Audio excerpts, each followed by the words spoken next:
Nowhere to drive, the weather's sun. Welcome to our melanin family vlog.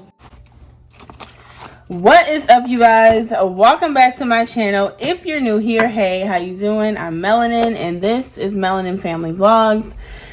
And on this channel, we do a whole lot of, as you can tell by the title of this video, I honestly don't even know what I'm going to title this video, but we're gonna get a title on this video. Today has been a day, and I woke up with a lot on my mind.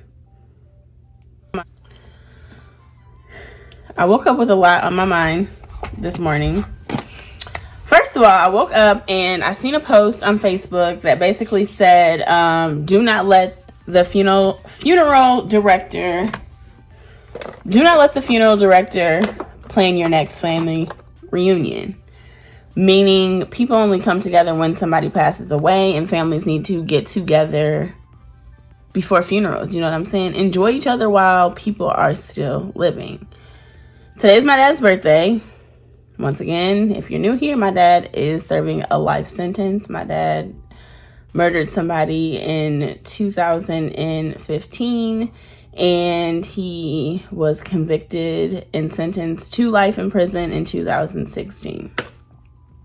Today's his birthday. Due to COVID, or the C word, we'll say, he can't have in-person visits. I scheduled a virtual visit, as we've been doing for the past few months, and I log in to have a visit with my dad, whom this is a picture of him. This is a picture of my dad and my grandmother and my youngest child.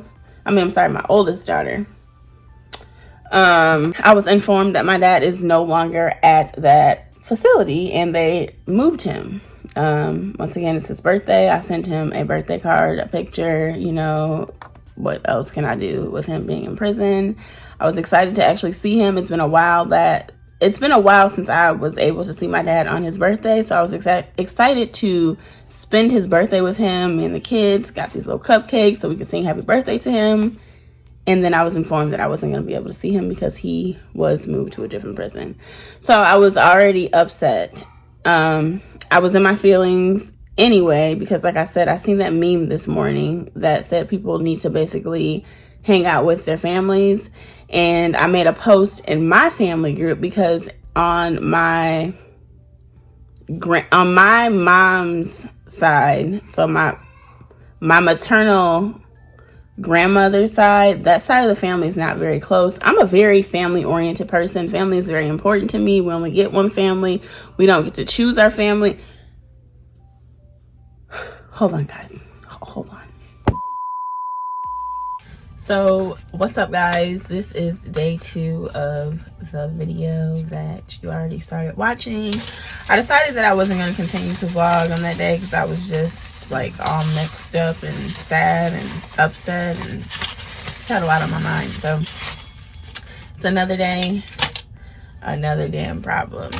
So today, this portion of the video is going to be a mukbang. I don't know what it's called, but I am having some Mi Rancho Mexican bar and grill. So I'm assuming this is like the salsa that they send you, and chips. But I ordered shrimp quesadillas. It comes with guacamole and sour cream. So let's get into this freaking video. Different scenery. I'm in my office. So yeah. So today, I really don't have a topic at hand. I'm just going to talk to you guys and debrief because that's what I need to do. First, let me pray over my food. Lord, bless the hands that prepare this and the nourishment of my body as I receive it. In Jesus' name I pray, amen. So yeah, like I said, I got shrimp quesadillas. I have been meatless for almost 2 months now, which is great. I have also been, it's gonna probably be noise in the background because it's summer break.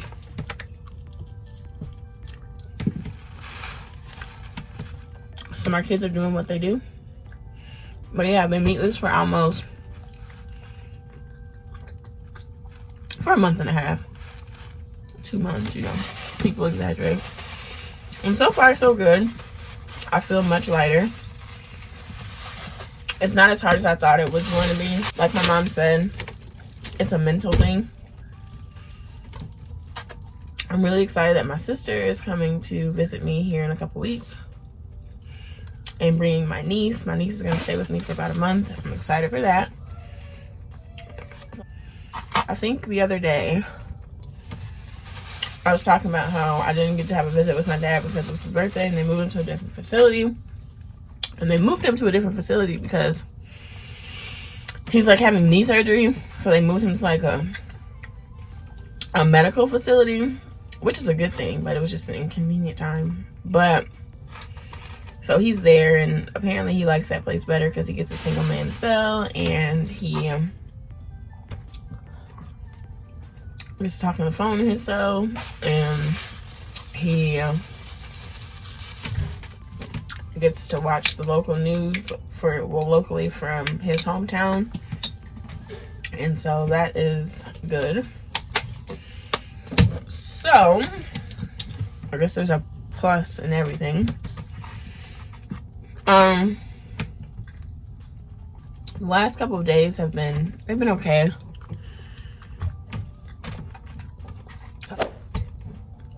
So I've been trying to keep myself busy because I've come to the realization that moping in my sorrows and being sad about him being locked up isn't going to change the fact that he's locked up. And crying about it isn't going to change the fact that he's locked up. Because when I'm done crying, guess what? He's still going to be locked up. So I've been trying to put my energy towards different things. Hence why I'm making this video. And why I have this channel. If you have kids of an incarcerated parent, being a child of an incarcerated parent is extremely hard. How do I know? Because my dad was locked up my entire childhood. My dad went to jail. He started going to jail when he was 13. And my dad is 52. He's been incarcerated on and off since he was 13. He had me at 15.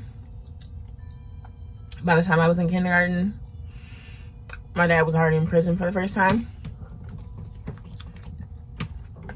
When I was in second grade, he got out for a few months. By the time I was in third grade, he was serving a 9-year sentence.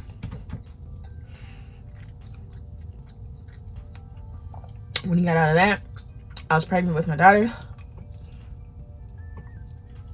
I had my daughter while he was incarcerated. He got out during that 9 months of me being pregnant. And he went back to prison before I graduated high school.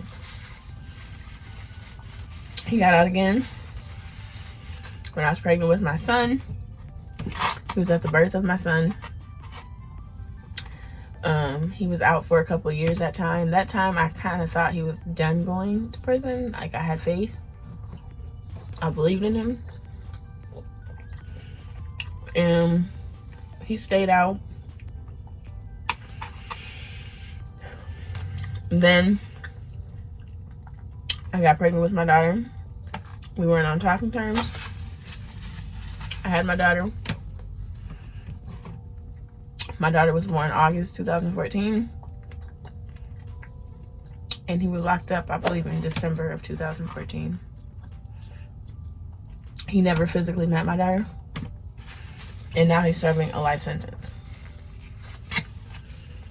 So, that has affected me my entire life because as a child, I had to constantly explain why my dad was in jail or where my dad was. And why my sister could call her dad, but I couldn't call mine.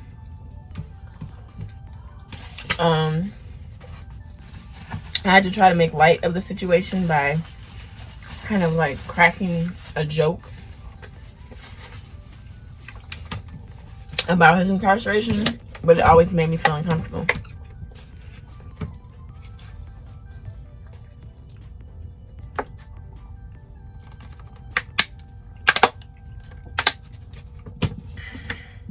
I'm sure if my mom knew what she knew now, she would have put me in some type of therapy or counseling. But my mom had me when she was 15. She got pregnant with me when she was 14. So she kind of figured out this parenting and life at the same time, you know?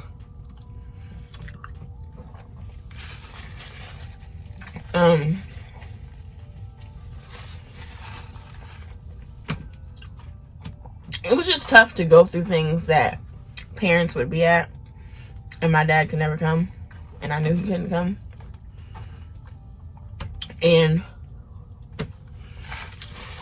growing up in suburban America, at that time, suburban Minnesota, it was families. It was two-parent homes. Me and my sister were one of few single-family homes in our neighborhood and area. And even if people's parents weren't together, they still were able to spend weekends and holidays and pivotal moments of their life with their dads or the other parent. But as an adult, I decided that I wanted to kind of be the person that my dad wasn't. For my brothers on my dad's side, and that took a toll on me as well. So now I'm just gonna live for me and my kids. I'm gonna play my role as the sister and not as the other parent, because I can't be my brother's other parent. It's not my job to replace my dad.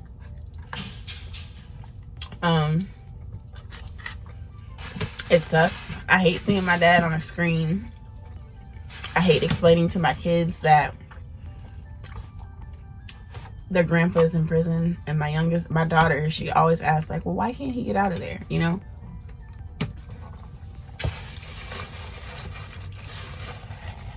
And my dad is serving a life sentence. My husband's dad just got out of prison. But thankfully, my husband's grandpa is like an A1 grandpa. Like, I'm so grateful my kids get to experience grandparents and good grandparents, you know? Like, my mom's a good grandma. Chris's mom is a good grandma. His grandparents, which would be my kids' great-grandparents, are phenomenal grandparents as far as like an example of a couple and having memories of grandma and grandpa's house. That's where, so shout out to them.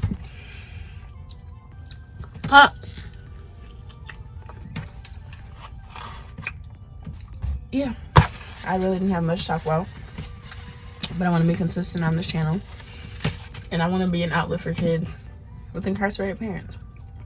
I want them to know that they're not alone, and I understand that it's hard, and don't bottle up those emotions. And even adults of parents serving a life sentence, it sucks, dude. But we're all in this together. They committed the crime, not us. We just happen to be the child of the offsprings of those people. Their mistakes doesn't make them a bad person. They just made a bad choice, no matter what it was. And I don't know.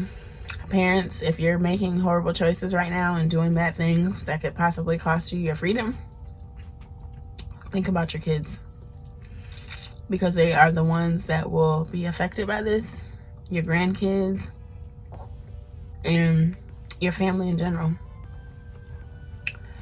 But I am going to end this vlog. I love you guys so much. I appreciate you guys watching.